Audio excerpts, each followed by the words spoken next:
BJP ने आज अपना घोषणा पत्र जारी कर दिया, जिसमें 75 नए संकल्प के साथ सबके विकास की बात कही गई है और इसे संकल्पित भारत और सशक्त भारत का नाम दिया गया।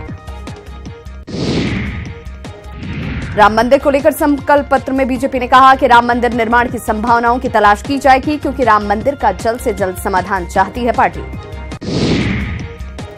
आरजेडी ने अपने पहले चरण के चुनाव से पहले चुनावी घोषणा पत्र जारी किया। तेजस्वी यादव ने आबादी के अनुपात में आरक्षण देने का वादा समेत मंडल कमीशन के बचे सुझावों को सत्ता में आने पर लागू करने की बात कही। नेटवर्क 18 से खास बातचीत में सीएम रघुवर दास ने दावा किया कि झारखंड की सभी 14 सीटों पर एनडीए की जीत सुनिश्चित है। उन्होंने कहा कि डबल इंजन की सरकार में बेहतर काम हुए हैं। बिहार बीजेपी प्रदेश अध्यक्ष और एनडीए से उजियारपुर के प्रत्याशी नित्यानंद राय ने नामांकन पत्र दाखिल किया। नामांकन के बाद नित्यानंद राय ने दावा किया कि 2019 में फिर से मोदी सरकार सत्ता में आ रही है। समस्तीपुर सुरक्षित सीट से आज लोक जनशक्ति पार्टी के उम्मीदवार के रूप में रामचंद्र पासवान ने नामांकन किया। नामांकन से पहले रामचंद्र पासवान ने रोड शो किया, जिसमें भारी संख्या में लोग शामिल हुए। दरभंगा लोकसभा सीट से महागठबंधन के प्रत्याशी अब्दुल बारी सिद्दीकी ने हजारों समर्थकों के साथ नामांकन किया। नामांकन के दौरान तेजस्वी यादव, रामचंद्र पूर्वे, उपेंद्र कुशवाहा के साथ मुकेश सहनी भी मौजूद रहे। बिहार के सीएम नीतीश कुमार ने गया के वजीरगंज में जदयू उम्मीदवार विजय मांझी के लिए जनता से वोट की अपील की। इस दौरान उन्होंने सरकार की उपलब्धियों का बखान किया और विपक्ष पर जमकर हमला बोला। बिहार में जूनियर डॉक्टर अनिश्चितकालीन हड़ताल पर चले गए। डॉक्टर पीजी में एम्स के डॉक्टरों की काउंसलिंग का विरोध कर रहे हैं। रांची समेत झारखंड भर में सरहुल पर्व का उत्साह है। इस मौके पर लोगों ने पारंपरिक रूप से सरना स्थल पर पूजा अर्चना की और समस्त समाज की उन्नति की कामना की। और अब खबरों को जानते हैं विस्तार से। लोकसभा चुनाव के लिए बीजेपी का चुनावी घोषणा पत्र जारी किया गया, जिसमें देश की आजादी के 75 साल पूरे होने पर फोकस करते हुए 75 संकल्पों को रखा गया है। दावा किया गया कि संकल्प पत्र 6 करोड़ लोगों की मदद से तैयार किया गया है और घोषणा पत्र को संकल्पित भारत, सशक्त भारत का नाम दिया गया है। बीजेपी ने राष्ट्रीय सुरक्षा के मसले पर ऐलान किया कि आतंकवाद और उग्रवाद के खिलाफ जीरो टॉलरेंस की नीति जारी रहेगी। बीजेपी ने किसानों के मुद्दे पर घोषणा पत्र में यह कहा कि किसानों की आय दोगुनी करने के लिए कृषि क्षेत्र में उत्पादकता बढ़ाने के लिए 25 लाख करोड़ रुपए का निवेश किया जाएगा। बड़ा ऐलान करते हुए बीजेपी ने छोटे और खेतिहर किसानों की सामाजिक सुरक्षा के लिए 60 वर्ष की उम्र के बाद पेंशन की योजना का ऐलान किया। अर्थव्यवस्था की मजबूती को लेकर बीजेपी ने दावा किया और ये वादा भी किया कि भारत 2025 तक 5 लाख करोड़ डॉलर और साल 2032 तक 10 लाख करोड़ डॉलर की अर्थव्यवस्था बन जाएगा। इन सब के अलावा राम मंदिर के मुद्दे पर बीजेपी ने पुराने रुख पर कायम रहने की बात को कहा और सभी संभावनाओं पर विचार की बात को दोहराया गया। जाहिर तौर पर बीजेपी ने 5 साल की उपलब्धि और 5 साल की दृष्टि दोनों को ध्यान में रखकर संकल्प पत्र के जरिए सियासत को साधने की कोशिश की है। दिल्ली के बीजेपी मुख्यालय में प्रधानमंत्री मोदी और बीजेपी अध्यक्ष अमित शाह की मौजूदगी में बीजेपी ने अपना मैनिफेस्टो जारी कर दिया। इस मैनिफेस्टो को संकल्प पत्र नाम दिया गया है और इसका विमोचन केंद्रीय गृह मंत्री राजनाथ सिंह ने किया। संकल्प पत्र को जारी करते हुए राजनाथ सिंह ने प्रधानमंत्री नरेंद्र मोदी के नए भारत के सपने को आगे बढ़ाने पर जोर दिया। प्रधानमंत्री मोदी ने 48 पन्ने के इस संकल्प पत्र को जन के मन की बात बताया। पहले आवश्यकताओं को ध्यान में रख करके शासन चलाया, अब सामान्य मानवीय की आकांक्षाओं को लेकर के हम क्या कर सकते हैं उसको घोषणा पत्र में लेके आए। Good governance, easy governance, transparent governance, accountable governance, responsible governance, इन सारी बातों को बल देते हुए शासन व्यवस्था में हमने कई रिफॉर्म्स किए। इस संकल्प पत्र को संकल्पित भारत और सशक्त भारत का नाम दिया गया है। पिछले 5 साल की उपलब्धियों के साथ आने वाले 5 सालों के लिए वायदे किए गए हैं। उसमें 2022 तक सभी 75 संकल्प पूरे करने का वायदा किया गया है। आतंकवाद के खिलाफ जीरो टॉलरेंस की नीति जारी रहेगी। कश्मीर की समस्या के समाधान के लिए काम किया जाएगा। राम मंदिर के निर्माण के लिए सभी संभावनाओं पर विचार होगा। सिटीजन अमेंडमेंट बिल को संसद में पास करवाकर लागू किया जाएगा। किसानों की आय को दोगुना करने पर काम जारी रहेगा। किसान क्रेडिट कार्ड पर 1 लाख तक का लोन 0 ब्याज पर मिलेगा।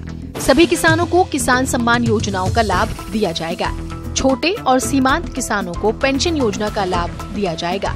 राष्ट्रीय व्यापार आयोग का गठन और छोटे व्यापारियों को पेंशन मिलेगी। देश में एक साथ चुनाव कराने के लिए काम किया जाएगा और अगले 5 साल भी गुड गवर्नेंस पर जोर दिया जाएगा। इस दस्तावेज में जितने भी हमने संकल्प दर्ज किए हैं उसके माध्यम से हम नए भारत के निर्माण की ओर कदम बढ़ा रहे हैं, जो हमारी प्रतिबद्धता है और हमारे प्रधानमंत्री जी की प्रतिबद्धता है। और हम अब धीरे धीरे वर्ल्ड की टॉप 3 कंट्रीज में इकोनॉमी की साइज को लेकर वर्ल्ड की टॉप 3 कंट्रीज में आना चाहते हैं। ये हमारा संकल्प है। राजनाथ सिंह ने बताया कि इस मैनिफेस्टो को बनाने के लिए 6 करोड़ लोगों की भागीदारी रही है। इसके लिए 3000 पेटियों के जरिए सुझाव लिए गए। मन की बात में शामिल 4000 लोगों से बातचीत की गई। 110 जगह संवाद कार्यक्रम आयोजित किए गए। सोशल मीडिया और स्पेशलिस्ट से सुझाव लिए गए।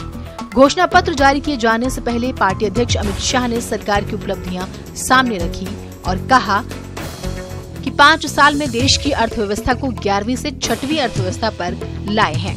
8 करोड़ शौचालय, 7 करोड़ गैस कनेक्शन, 2.5 करोड़ लोगों को आवास मिले हैं। 50 लाख लोगों ने आरोग्य योजना और 12 करोड़ किसानों को लाभ मिला है। आतंकवाद के खिलाफ सर्जिकल और एयर स्ट्राइक जैसे बड़े कदम उठाए। देश का गौरव और महाशक्ति बनाने के लिए 50 बड़े निर्णय लिए। पहले लोग आशा करते थे ये होना चाहिए, ये हो सकता है क्या, ये कर देते हैं तो अच्छा है। अब काफी कुछ अच्छा हुआ है। लोग अधिकार से कहते हैं ये भी होना चाहिए, ये भी होना चाहिए, ये भी होना चाहिए। मैं मानता हूँ 2019 का चुनाव अपेक्षा का चुनाव होने वाला है। बीजेपी के मैनिफेस्टो में नए भारत की ओर कदम बढ़ाने, दुनिया की 3 बड़ी अर्थव्यवस्थाओं में शामिल होने, देश के हर तबके, क्षेत्र और गरीब को योजनाओं का लाभ पहुंचाने और देश की सुरक्षा को और मजबूत करने पर जोर दिया गया है। Bureau report, news 18 network. तो बीजेपी के घोषणा पत्र के सामने आते ही कांग्रेस ने पलटवार किया। कांग्रेस नेता अहमद पटेल ने बीजेपी के संकल्प पत्र पर करारा वार करते हुए उसे झूठ का वादा बताया और कहा कि जनता इस बार बीजेपी के बहकावे में आने वाली नहीं है। जैसा मैंने कहा, मोदी जी का मूल मंत्र है झांसों में फांसो। जब साल 2014 के घोषणा पत्र के 125 सवाल खड़े हों तो आज के झांसा पत्र, ये संकल्प पत्र नहीं है, आज के झांसा पत्र पर भरोसा कैसे करें। फिर एक बार उन्होंने किया झांसा पत्र तैयार, फिर एक बार उन्होंने किया झांसा पत्र तैयार। देश की जनता खारिज करेगी इस बार और झोला उठाकर हो जाओ जाने को तैयार। जनता अच्छी तरह से आपको जान चुकी है और जैसे हमने वादा किया है कि अब होगा न्याय और ऐसे झूठ का गुब्बारा चलने वाला नहीं है। कुछ लोगों को कुछ समय के लिए तो आप गुमराह कर सकते हैं, कुछ लोगों को हमेशा के लिए गुमराह कर सकते हैं, लेकिन सब लोगों को हमेशा के लिए आप गुमराह नहीं कर सकते। तो जाहिर तौर पर संकल्प पत्र पर सियासत चरम पर है। अहमद पटेल के वार पर बीजेपी का क्या पलटवार था, वो भी सुनिए। 2019 के लिए बीजेपी ने अपना संकल्प पत्र जारी किया है। पूरे मसले पर हमारे साथ बात करने के लिए मौजूद हैं बीजेपी राज्यसभा सांसद राकेश सिन्हा। राकेश सिन्हा जी, बीजेपी का संकल्प पत्र तो आ गया, लेकिन अहमद पटेल ने कहा है कि बीजेपी और कांग्रेस के संकल्प पत्र को देखें तो कांग्रेस का संकल्प पत्र जनता का और बीजेपी का संकल्प पत्र मैं को दर्शाता है। अहमद पटेल यह भी बता दें, कांग्रेस का संकल्प पत्र किस जनता का है? वो जनता जो मुट्ठी भर आतंकवाद फैलाती है, अलगाववाद फैलाती है, वह जनता जो मुस्लिम लीग के पुराने झंडे के नीचे देश में अब भी राजनीति कर रही है, या वो जनता जो तिरंगे के लिए शहादत देती है? अहमद पटेल ने तो ये भी कहा कि झूठ का गुब्बारा है। रणदीप सुरजेवाला की बात करें तो उन्होंने ये कहा कि काले धन पर और रोजगार पर कोई बात नहीं है। देखिए, अहमद पटेल जी को मालूम है इस चुनाव के बाद बेल पर छुटे हुए लोग जेल जाएंगे, इसलिए आज वे तीखी प्रतिक्रिया दे रहे हैं। 2 बातें मैं कहना चाहता हूँ जेल जाने वालों को। जेल में उनके भ्रष्टाचारियों के साथ अलगाववादी और आतंकवादी भी मिलेंगे। इन तीनों का वहाँ संगम बनेगा। भारतीय जनता पार्टी और कांग्रेस के घोषणा पत्र में जो मैं रेखांकित करता हूँ, भारतीय जनता पार्टी का घोषणा पत्र भारत केंद्रित है, संस्कृति केंद्रित है और भारत की एकता और अखंडता की एक घोषणा पत्र है। तो आपने देखा, ये थे हमारे साथ बात करने के लिए बीजेपी राज्यसभा सांसद, जिनका कहना है कि बीजेपी का संकल्प पत्र राष्ट्र हित को समर्पित है। कैमरा पर्सन मुनमुन के साथ मैं रचना, न्यूज़ 18 दिल्ली। बीजेपी के बाद बिहार में उसकी सहयोगी पार्टी जेडीयू कल अपना घोषणा पत्र जारी करेगी। जेडीयू का कहना है कि जेडीयू का घोषणा पत्र दूसरे दलों से बिल्कुल अलग होगा। कुमार दिखते हैं समाजवादी आंदोलन के कार्यकर्ताओं को, जिनका कर्म और जिनकी वाणी में भिन्नता नहीं है और जो सादगी, सच्चाई और ईमानदारी के साथ गांधी, लोहिया, जयप्रकाश और कर्पूरी ठाकुर की विरासत को आगे बढ़ाना चाहते हैं। तो हम उस समाजवादी आंदोलन की ग्लोरी को, उस धर्मनिरपेक्षता के आंदोलन के कमिटमेंट को भी दोहराना चाहते हैं। वही हमारे घोषणा पत्र का कल आधार होगा।